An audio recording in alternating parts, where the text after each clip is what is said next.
नमस्कार दोस्तों। छोटी चर्चा आने वाले विशेष पर्वों के ऊपर। आने वाली 26 अप्रैल को रविवार के दिन अक्षय तृतीया का पर्व आएगा। क्योंकि इस समय जिस तरह की वातावरण है और व्यवस्था और सरकार द्वारा घर में रहने के लिए निर्देश दिए गए हैं, तो उसका पालन करते हुए घर के अंदर भी कैसे अक्षय तृतीया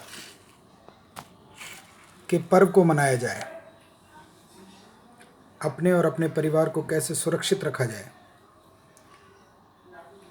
उस समय घर के अंदर से ही कैसे दान और पुण्य किया जा सकता है, इसके ऊपर आज ये चर्चा हम साझा कर रहे हैं। बहुत सूक्ष्म चर्चा है, बहुत विस्तृत ना करते हुए केवल कुछ ही समय के अंदर इसको संपूर्ण करेंगे। अक्षय तृतीया का अर्थ है ऐसा कार्य जो कभी समाप्त ना हो। तो मान लीजिए अगर इस विशेष पर्व पे आपके हाथों से या आपके माध्यम से इस प्रकार से दान हो जिसका यश आपको, आपके परिवार को मिले, तो कितना बेहतरीन होगा।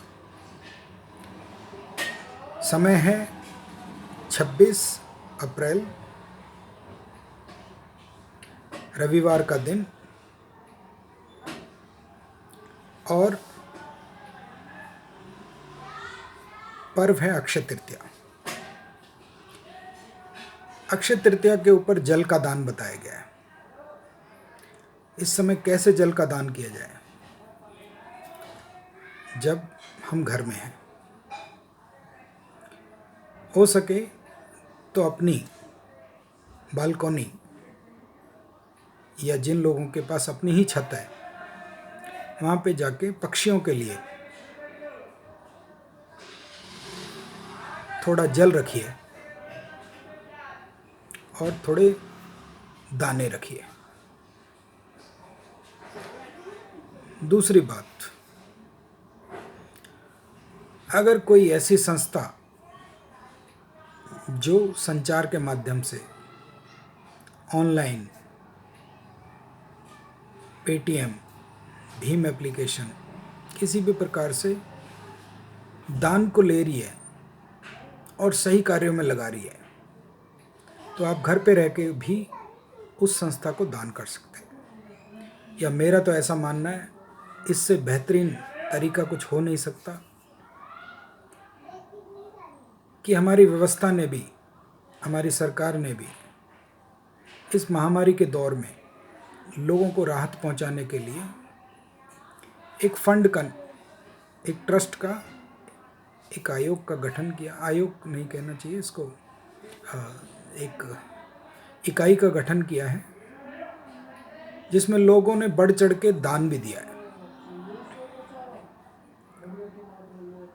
तो हमें भी उसमें अपना योगदान देना चाहिए। जो सरकार के द्वारा बनाया भी हुआ है, तो उसके अंदर भी आप अपना दान, क्योंकि मनुष्य सेवा, जीव सेवा, वसुधरा की सेवा सबसे बड़ी सेवा है। तो उसके अंदर भी हम चाहें तो पेटीएम के माध्यम से, भीम एप्लीकेशन के माध्यम से, एनईएफटी के माध्यम से, नेट बैंकिंग के माध्यम से उस संस्था के अंदर हमें अपना योगदान देना चाहिए। यहाँ दान शब्द नहीं है, यहाँ योगदान है, लेकिन इसका महत्व दान से भी बड़ा है। तो क्या क्या कर सकते हैं हम? पक्षियों के लिए जल रख सकते हैं, वैसे तो निरंतर रखना चाहिए। पक्षियों के लिए दाना रखना चाहिए अपनी बालकनी के ऊपर, अपनी छत के ऊपर। एवं ऐसी संस्थाएं जो ऑनलाइन संचार के माध्यम से आपके दान को सही जगह लगा रही है, तो उनमें भी आप अपना योगदान दे सकते हैं। या सबसे बेहतरीन जो मुझे अच्छा लगा कि जो सरकार द्वारा, जो व्यवस्था द्वारा लोगों की भलाई के लिए एक केयर फंड बनाया, उसके अंदर भी चाहें तो आप यथासंभव यथाशक्ति उसके अंदर भी अपना योगदान दीजिए। दिन रहेगा रविवार 26 अप्रैल। ये तो हुई दान की महिमा। घर में बैठ के कैसे पाठ करना चाहिए? माँ लक्ष्मी के और भगवान विष्णु के मंत्रों का इसमें उच्चारण किया जाता है। तो घर में बैठ के अपने परिवार के साथ ही उन मंत्रों का उच्चारण कीजिए। ओम श्रीम श्रीम माँ लक्ष्मीभ्यो नमः, ओम विष्णवे नमः, ओम वासुदेवाय नमः, जो आपको अच्छा लगे या जिस आस्था के साथ आप जुड़े हैं उनको भी ध्यान में लेके ये पाठ करना चाहिए। मैं सुखी रहूं, मेरा परिवार सुखी रहे, मेरा समुदाय सुखी रहे, मेरा देश सुखी रहे और ये पूरा संसार सुखी रहे। एक छोटी सी चर्चा थी, क्योंकि अब पर्व नज़दीक है तो घर में रह के ही इस पर्व को कैसे मनाया जाए, तो उसके लिए ये चर्चा मैंने आपके साथ साझा करी।